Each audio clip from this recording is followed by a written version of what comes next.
Alors là, le divertissement a déjà commencé. Diego Simeone vient de prendre la parole concernant la rencontre face au FC Barcelone en Ligue des Champions. Et autant vous dire que là, ça va partir en vrille. Je tiens déjà à vous informer qu'on a un gros problème. Comme vous pouvez le voir en quart de finale, il n'y a que des grosses affiches. Ce qui veut dire qu'on aura probablement le même jour et à la même heure deux grosses rencontres. Pour des créateurs de contenu comme moi qui analysons chaque match en détail, et bah là, malheureusement, ça va être compliqué étant donné que je suis pas un membre de la VAR et j'ai pas non plus de télé. Et c'est là qu'une idée m'est apparue en tête. Et si je créais un site web qui m'aidait à analyser tous les matchs en temps réel? Comme ça, au lieu de passer des heures à analyser les matchs, je peux le faire en quelques minutes grâce à mon site. Sauf que là, encore une fois, il y a un petit souci, je suis pas développeur. Et c'est exactement là que Emergent rentre en jeu. Pour ceux qui connaissent pas Emergent, c'est une plateforme qui permet de créer des sites web en quelques minutes. Regardez-moi faire. Emergent, crée-moi un site d'analyse de match de foot. Sur le site, je veux une chronologie sur laquelle tu analyses tous les événements clés du match, les pressings, les transitions offensives et défensives, les compositions, les changements, les tirs, les buts, les erreurs, les cartons, le nombre de tirs total, le nombre de tirs cadrés, et surtout quelle équipe a eu le plus de possession sur chaque mi-temps. Je veux tout ça sur une seule chronologie. Et voilà, en quelques minutes, comme vous pouvez le voir, Emergent m'a créé mon site web. Ici, par exemple, on a tous les prochains matchs des quarts de finale de Ligue des Champions. Il suffit que le jour J, je clique sur un match et j'aurai accès à toutes les analyses. Donc, au lieu de regarder des matchs pendant des heures, j'ai juste à aller sur mon site. Et je tiens juste à préciser que vous pouvez créer n'importe quel site que vous voulez, pas forcément dans le football, dans tous les domaines. Pour créer un site en fonction de vos idées, votre inspiration et votre créativité, vous pouvez faire une version gratuite avec des fonctionnalités de base, ou même intégrer un système d'abonnement pour permettre à vos utilisateurs d'accéder à d'autres fonctionnalités. C'est vous qui décidez, plus besoin d'être développeur. Si toi aussi t'as une idée incroyable de site web que tu veux mettre en place, le lien est dans ma bio. On termine avec la déclaration de Diego Simeone qui lance les hostilités avec le FC Barcelone. Il dit: nous allons essayer de rivaliser contre ceux qui est la meilleure équipe offensive d'Europe.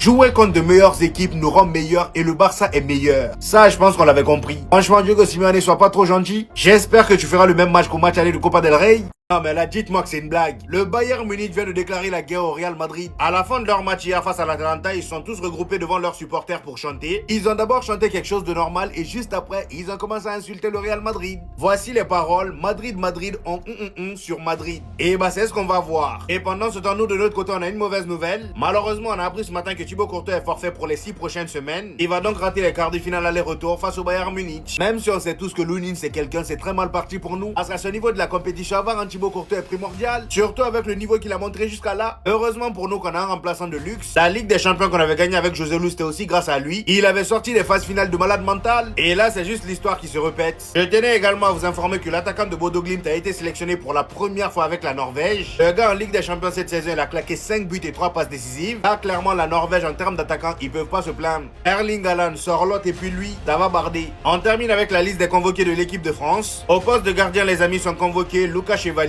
Mike Maignan et Brice Samba. En défense centrale, on a Lucas Digne, Malo Gusto, Lucas Hernandez et Théo Hernandez, son frère, Kalulu, Konaté, Saliba et Upamecano. Au milieu, on aura Kamavinga, N'Golo Kanté, Manu Koné, Rabiot, Tchouameni et Zahir Emery. Et pour terminer au poste d'attaquant, on aura Kliouche, Ryan Cherki, Ousmane Dembélé, Désiré Doué, Hugo Ekitike, Randal Colomoni. Alors lui, je sais pas ce qu'il fout là. Je sais vraiment pas. Kylian Mbappé, Michael Olise et Thuram. Encore une fois, pas de Tolisso ni de Thauvin. Alors que depuis le début de la saison, ils sont très bons. Va comprendre pourquoi ils n'ont pas été sélectionnés, je sais pas.